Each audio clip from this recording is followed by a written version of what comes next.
What's the message for us of the 10 plagues that God has so generously given the Egyptians? In the Parsha of Eero, last week's Parsha, we read about 7 of them. This week's Parsha, boy, we have the last 3. We realize that this is not just a punishment. There is a systematic destruction of what Egypt represents and a systematic education, preparation for the Jewish people to be able to receive the Torah, to appreciate freedom. Let's discuss it very briefly, as soon after we have said thank you to Hashem. So, Mizmor l'soida rila adonai kol ha'otzim d'sadenu b'simcha b'oy lefanav b'nono, lu k'adenu elihim hu asanu v'lo nachlam v'tzem marisa b'oy shor b'soida chatzroisa b'sila, hoido levacha shmoy ki toiv adonai le'olam chazdoi v'adoir v'adoir emunasoi. And let us give some tzedakah with our prayers for all of Klal Yisrael, in one word, for Mashiach. So, we know the 10 plagues. We say that the Haggadah of Pesach, the Tzach, Adash, B'Achav. So let us see. First one, blood. God transformed the Nile into blood, the water into blood. Water represents pleasure. Blood represents passion, life. But God says, life, water itself, has to have a purpose, has to have the passion for something living, for something meaningful.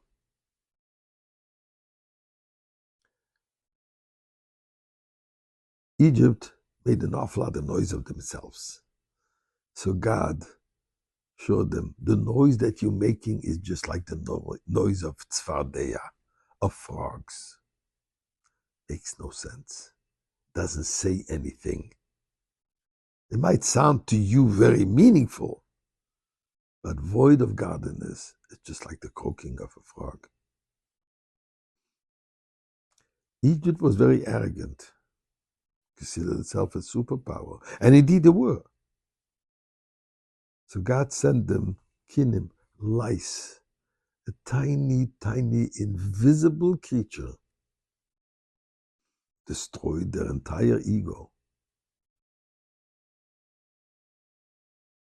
Power is from God, not from yourself. Oriv, animals, Medrash says, was breaking down all the boundaries. Domestic animals, wild animals, they all mixed, that came together. Where there are no moral values, where boundaries are taken away, there's a collapse of all of society.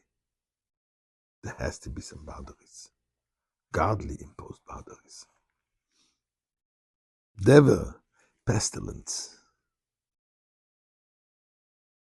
If you have false security, this will collapse. Egypt trusted their security in their animal, their livestock, their financial wealth. Easily, unexplainably, suddenly, they all died out. Can't rely on false guarantees. Shchin, boils. Oil is something that shows itself on the outside. Inner faults, inner corruption eventually will come forth to the light. Borot, hail. Now the hail was very specific. It was a combination of fire and ice. Usually they're mutually destructive. But when it comes to serve Hashem, God is showing that even opposites, qualities, opposite expressions, they all come together. Arbe, locust. And whatever was left, which they thought they could still survive, they could hold on to, it was all destroyed. To realize, don't rely on your own strength. Rely on God. Darkness, they consider themselves emancipated. They consider themselves living in a bright light environment. God showed them, thus what you call light is really a stifling darkness. Only Torah is oil. Torah is the real light. And finally, Makas B'chores, the firstborn. In Egypt, the firstborn was the leader. The firstborn was the priest. The firstborn represent their strength. Their own strength. And God said, it does not work. It doesn't exist.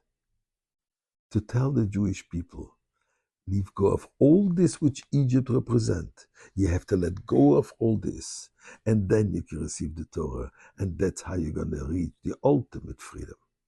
And may this happen today.